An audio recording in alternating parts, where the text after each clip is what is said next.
Nalazimo se na ostrvu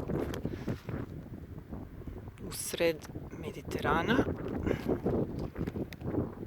Ovo su ostaci neke tvrđave. Sad će Jusuf da objasni gde smo i šta je ova tvrđava u stvari.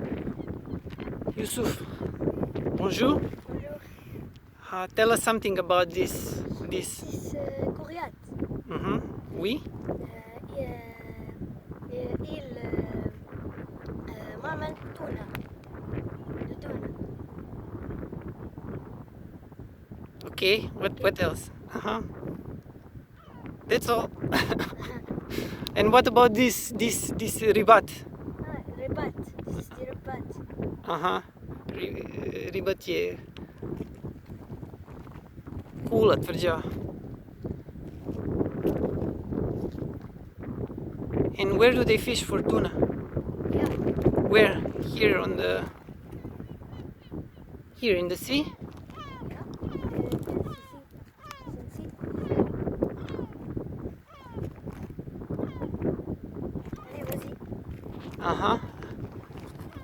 Ovo je onako jedno ostrvo srednje veličine.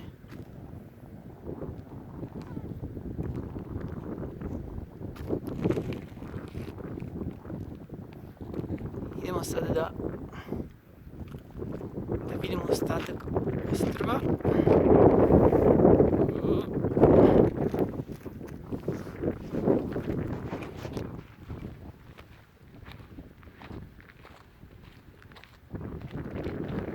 To je ostatak ove tvrđave, Ribat.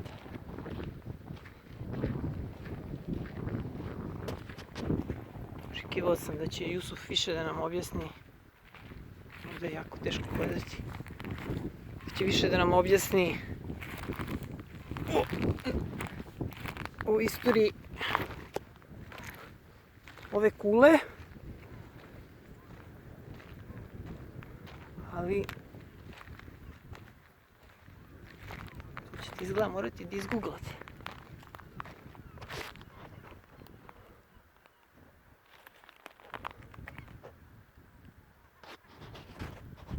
Ovo je neko ostrvce, da može se vidi.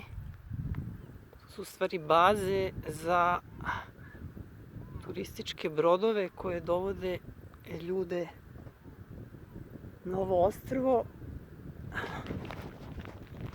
A mi smo upravo došli sa plaže. Ovo je plaža gde su trenutno sada turisti, gde uživaju, sunčaju se i jedu, a mi se mlatimo ovde po ovim trnju i žbunju. Ništa, to bi bilo to.